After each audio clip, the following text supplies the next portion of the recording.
Hello बच्चों, चलिए प्रश्न को पढ़ते हैं। कर्ण अस्थिकाएं पर संक्षिप्त टिप्पणी लिखिए। इस प्रश्न में हमें कर्ण अस्थिकाएं पे जो है संक्षिप्त टिप्पणी लिखना है। तो आइए इस प्रश्न का जो है हल देखते हैं। सबसे पहले जो है हम बात करेंगे इस प्रश्न में मुख्य अवधारणा की। तो इस प्रश्न में हमारे मुख्य अवधारणा जो हो जाएगा वो होगा कर्ण। तो अगर हम बात करें कर्ण क्या होता है, तो यह जो है सुनने के लिए काम आता है और सुनने का काम करता है। इसके द्वारा ही जो है हमारे शरीर को जो है कह सकते हैं संतुलित किया जा सकता है। और कर्ण जो है मुख्यतः 3 भागों में बांटा जाता है। यहाँ पे 3 जो है ऐसे हो सकते हैं। एक होता है अग्र कर्ण यानी कि आगे का जो कान होता है, उसके बाद मध्य कर्ण यानी कि बीच का कान, और एक होता है पश्च कान यानी कि पीछे का कान। तो यहाँ पे अगर हम बात करें मध्य कर्ण की, मध्य कर्ण यानी कि जो मध्य कान होता है, यहाँ पे जो है 3 अस्थिकाएं पाई जाती हैं और कह सकते हैं कि 3 हड्डियों के यहाँ पे 3 जो है हड्डियां होती हैं। 3 जो है यहाँ पे क्या होती हैं, हड्डियां होती हैं। इन्हें ही जो है अस्थिकाएं कहा जाता है। क्या कहा जाता है? अस्थिकाएं कहा जाता है। और ये 3 जो है अस्थिकाएं कौन कौन सी होती हैं? पहला जो होता है उसे कहते हैं यहाँ पे मेलियस। दूसरा जो होता है उसे कहते हैं इनकस। तीसरा जो होता है उसे कहते हैं स्टेपिस। और ये तीनों जो हैं यहाँ पे संधियों द्वारा जो है आपस में एक दूसरे से जुड़ी रहती हैं। अगर हम बात करें इनके संरचना की, तो सबसे पहले हम देखते हैं कि मेलियस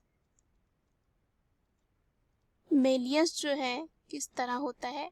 मेलियस की बात करें तो यह क्या होता है, हथौड़ी नुमा होता है। क्या होता है?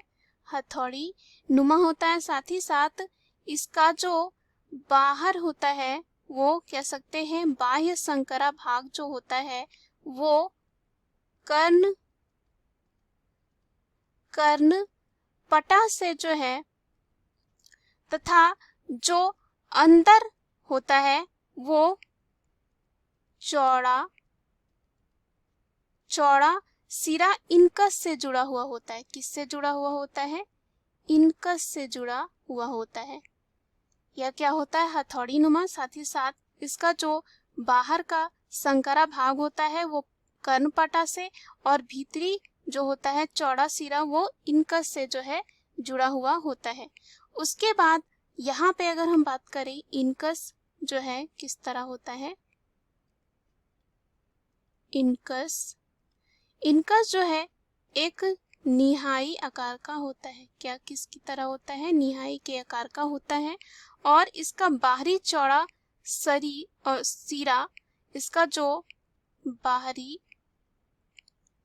सिरा जो है और कह सकते हैं चौड़ा सिरा जो है मेलियस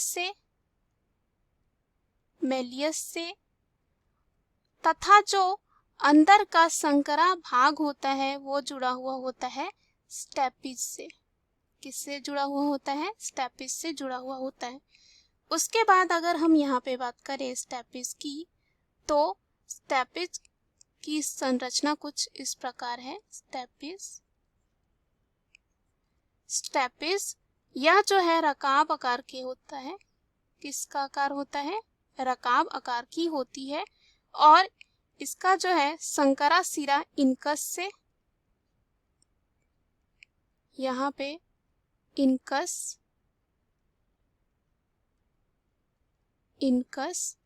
और इनकस से, और साथ ही साथ यहाँ चौड़ा सिरा जो होता है वो जुड़ा हुआ होता है फेनेस्ट्रा, फेनेस्ट्रा ओवैलिस।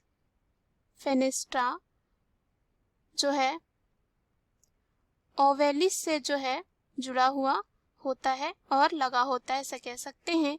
और कान की जो अस्थिकाएं होती हैं, कान पटा पर होने वाली ध्वनि कंपनों को जो है अधिक प्रबल करके फेनेस्ट्रा ओवैलिस द्वारा जो है अंदर के कान तक पहुंचाती है। कहाँ तक? अंदर, यानी कि अंतःकरण में जो है यहाँ पे पहुंचाती है। तो हमने देखा कि कर्ण अस्थिकाएं कौन सी होती हैं, मेलियस, इनकस और स्टेपिस होती हैं। और अगर हम इनकी बात करें तो ये हमारे मानव शरीर की 3 सबसे छोटी हड्डियां भी होती हैं और ये हड्डियां ध्वनियों को आंतरिक कान में जो है प्रसारित करके सुनने की भावना में बहुत ही ज़्यादा महत्वपूर्ण भूमिका निभाती है। मुख्य अवधारणा के आधार पर हमने सिद्ध कर लिया है कि कर्ण अस्थिकाएं कौन कौन सी है। आशा करती हूँ यह उत्तर आपको समझ में आया होगा। धन्यवाद।